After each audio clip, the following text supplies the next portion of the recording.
M news కి స్వాగతం. మండపేట ఏడత రోడ్డులో కొలువై ఉన్న పెద్దమ్మ తల్లి ఆలయం వద్ద ఆషాఢ మాసం మొదటి శుక్రవారం కావడంతో అధిక సంఖ్యలో భక్తులు అమ్మవారిని దర్శించుకుని ప్రత్యేక పూజలు నిర్వహించారు.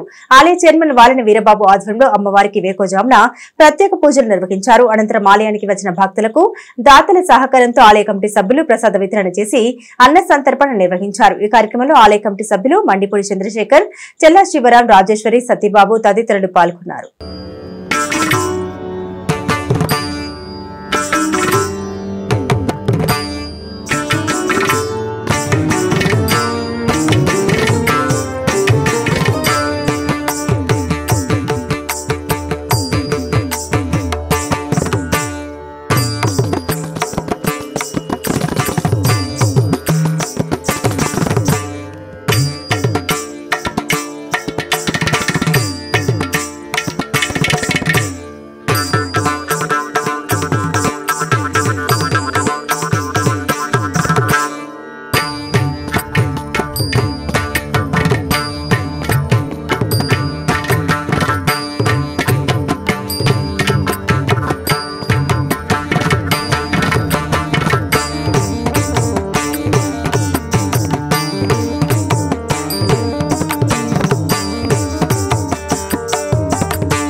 మరిన్ని తాజా వార్తా విశేషాల కోసం ఎం న్యూస్ సబ్స్క్రైబ్ చేయండి, మీ మిత్రులకు షేర్ చేయండి.